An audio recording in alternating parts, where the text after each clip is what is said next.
பெருமாள் கிட்ட எவ்வளவு காதலோட இருக்காங்கிறத சொல்ல அவள் நேரடியாக நாச்சியார் திருமொழி பாடினாள்.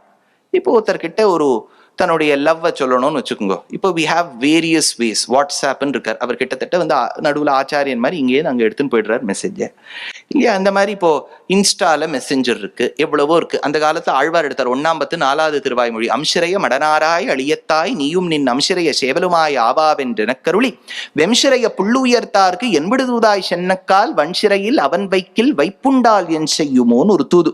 அதாவது ஆழ்வாருக்கு பெருமாள் மேல காதலாம், அவரால் எழுந்துக்க கூட முடியலையா, டயர்டா இருக்காராம், முட்டிங்காலெல்லாம் வலிக்கிறதாம். அதனால ஒரு பறவையை கூட்டு சொன்னாராம், பறவையே நீ சென்று வா. அது ஆழ்வார் காலம் தொடங்கி இப்போது வரை கபூத்தர் ஜா ஜா ஜான் தான் பாடலே. கபூத்தர் என்னெல்லாம் பண்ணும்னா இந்த காரியங்கள்லாம் பண்ணும். அந்த மாதிரி ஆண்டாளுக்கு தூது விடணும்னு ஆசை.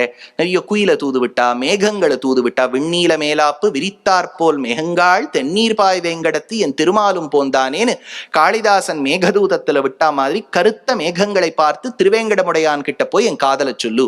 குயில பார்த்து சொன்னா, நீயும் நன்னா பாடுவே, பார்க்கறதுக்கு தான் சுமாரு, பாடுறது நன்னா இருக்கும், நீ போய் பெருமாள் கிட்ட சொல்லுன்னா. அதனால மண்ணு பெரும் புகழ் மாதவன் மாமணி மன்னன் மணிமுடி வைந்தன் தன்னை உகந்த ஒரு காரணமாக என் சங்கிழக்கும் வழக்குண்டே புன்னல் குறுக்கத்தின் ஆறல் செருந்தி புது பினில் வாழும் குயிலேன்னு குயில தூதம்ச்ச. இதெல்லாம் அமிச்சோம்னா அவளுக்கு ஒரு ஆசை.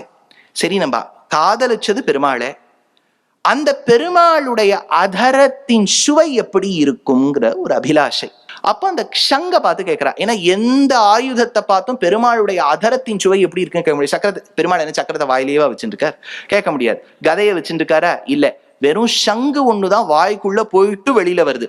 அதனால சங்க பார்த்து கேட்கிறா, கற்பூரம் நாருமோ. அந்த சங்க பார்த்து கேட்கிறா, பெருமாளுடைய அதரத்துக்குள்ள போயிட்டு வந்திருக்கே, வாசனையை சொல்லு. கற்பூரத்தின் வாசனையோ, பச்சை கற்பூரத்தின் வாசனையோ, கற்பூரம் நாருமோ, அவ்வளவு நல்ல வாசனையா?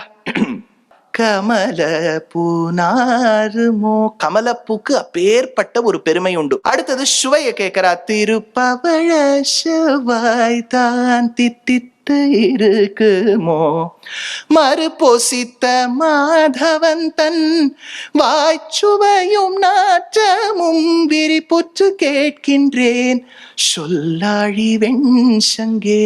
அப்பேற்பட்ட சங்கே சொல்ல மாட்டியா?